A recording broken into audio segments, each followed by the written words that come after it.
Hello and welcome back to the Villa View. Today's video is going to be a mixture of a match day experience coupled with mine and Matt's thoughts on the 2-2 draw with Preston North End at Villa Park yesterday. Stay tuned and enjoy the video.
Was saddened to hear the passing of our former manager, Graham Taylor, who passed away at the age of 72.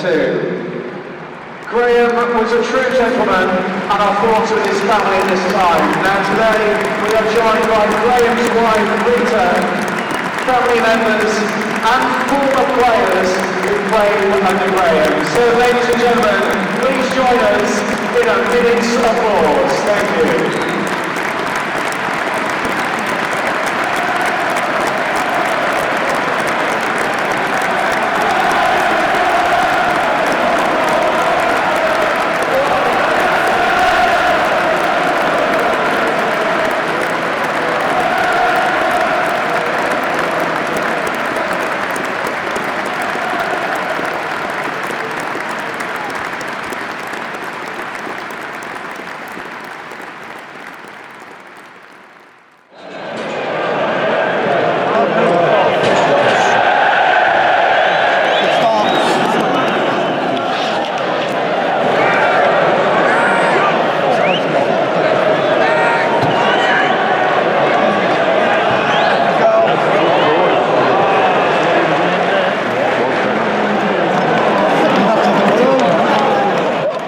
Thinking this is a weird place to start, but over the past few weeks I've sort of said that this renaissance needs to stop, and it needs to stop immediately because it just wasn't working. But in fairness to Gabby, I thought that he put himself about quite well today against Preston. He got a goal taken off him. Let's forget about the fact that he totally miscontrolled the ball and he clattered into the goalkeeper and Albert slotted it in. But in general his movement was superb and he did put himself about a bit more than usual. He chased back quite well as well.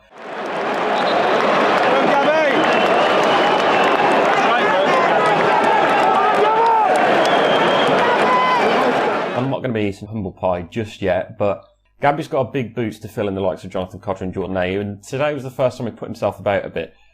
Dan's touched on the fact that he's leaner than he is before, and I agree, I think he is in better shape, but for me, he still isn't good enough, and the renaissance, for me, it still needs to end, despite today, and I'm just giving Gabby a bit of credit for once, that he did put himself about it quite well. Gabby, I give him his due as well.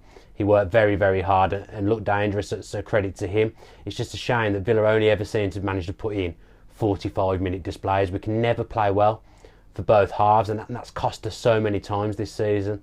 And that's going to be one of the main reasons why we don't go up, in my eyes.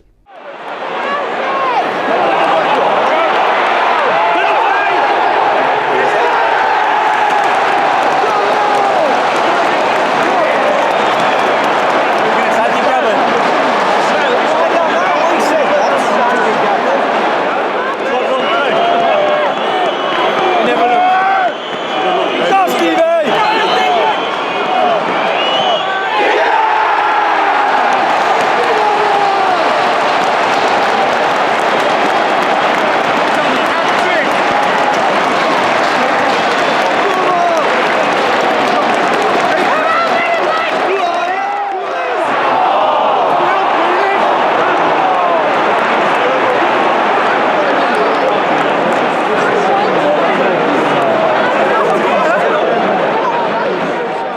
Obviously, any game where you're 2-0 up, you should probably see out that game, especially when we were so comfortable going into half time. I even think we were relatively comfortable up until Preston scored, but once they got that first goal, which was actually very well taken, the heads just dropped.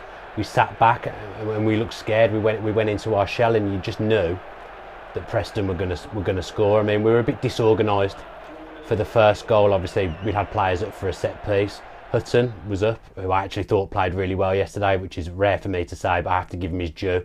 I think he did well yesterday defensively and going forward. He got caught up the pitch, which is not his fault, obviously, and then they waltzed through. The guy's taken the goal well. You can't take that away from him.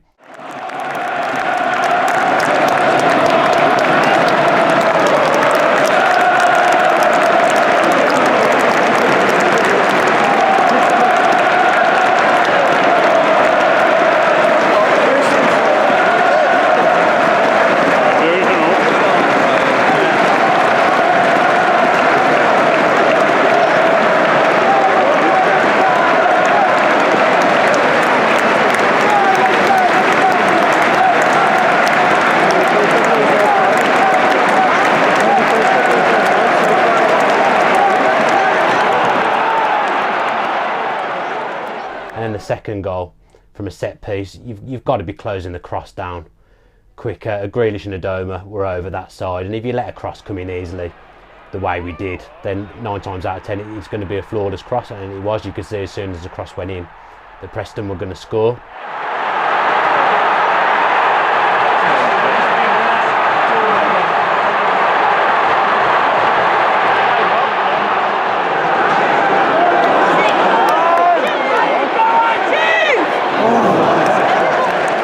One of the other main discussion points for me today is Andre Green's actual full debut. To me, he was one of the best players on the pitch. His direct running at defenders was frightening at times.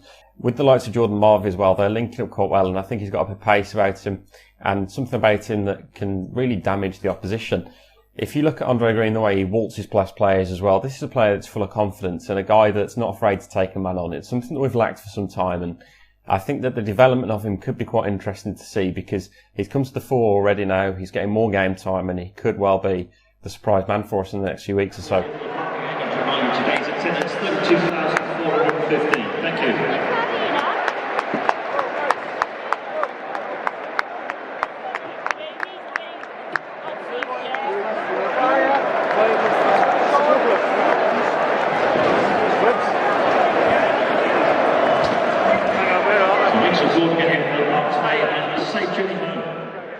Preston only lost once away from home in 13 games, and they were really up for it today in the second half. First half we were all over them, but second half I think we should have expected a lot more of what they did. They came out fighting, and they did target Jack Grealish, I admit that. It was quite plain to see that whenever he got on the ball they tried to target him and just bring him straight down again. But that's something we've had to deal with recently, and we need to sort it out more quickly, because they literally ran ring around us at the time, and the way that Hugo ran through our midfield to score their second goal was just embarrassing for our point of view, and in general for them it was a really good goal. I thought they were really good today, and Preston, let's take nothing away from them today. Villa in the second half were really poor, and Preston were 10 times better than us in that second half, and they took their chances. It's something we didn't do in the game, and something Preston did do is taking their chances, and I think that really we did underestimate them as Villa fans. I know that I probably did a little bit, but I thought that as a general though, I thought Preston were really good. The return of Daniel Johnson, I thought he ran the show at times in midfield for them. Got a very neat bit of play about him. Callum Robinson, I thought he was nullified at times. I don't think he did much at all, considering they've all been raving about him up in Preston, obviously since leaving Villa Park in the summer. But I thought that overall, though, we did underestimate them, and they made us pay in the second half, and they did deserve the point. I don't think we deserved all 3 points. I think the point was a fair result for both sides. I'm beginning to lose hope, and I think that this next week is key. If we sign Conor Hourihane, that's hopeful, and Bree, I think we might have a bit more of a chance, but a lot of fans believe it is time to focus on next season. I think they think this season's past us, and I can see the thinking behind that. I really can, but we can't lose hope yet, because it isn't impossible. It seemed impossible, but it really isn't. Even though we only drew yesterday, I don't think that the playoffs is gone. We're only 9 points off 6th as it stands, and I don't see that as being an absolute mountain to climb like some are making out, especially when we've got 4 home games in February and we are unbeaten at home all season. I definitely don't think the fight is over. I think we'll definitely be bringing in 2 to 3 more players before the end of January. Getting Horahan in would be massive. I mean, the way he's talking, it's almost like it's definitely going to get done next week. So having him next to Lansbury, I think will make a huge difference to this side. And I really think we can go on a really strong run in the second half of the season. So don't lose faith just yet. I don't think it's over. 9 points, as I say, isn't a mountain to climb. There's every chance that Villa can still be in the playoff hunt come the end of the season. That's all for today. Thanks for watching. We know that the fans abroad particularly enjoy these videos because it gives them a sense of what the atmosphere is like at Villa Park on a match day. Thanks to Jacob Furnell for his footage, and also our producer and editor Dan Rolinson for his usual fantastic contribution. Let's smash 200 likes for this video, and if you could comment below, that'd be great. Let us know what you thought of the game yesterday and what you thought of the video. Also, if you could subscribe, that'd be great. We're on fire at the moment with subscriptions, so the more we get, the more we can grow, and we've got some really exciting stuff to show you coming up soon, hopefully, so stick with us. As always, up the Villa. If you enjoyed that video, why not watch another one? Click the video choices on screen now to go and watch them in full. And don't forget to subscribe. Click on our logo there on the left and press subscribe. Easy.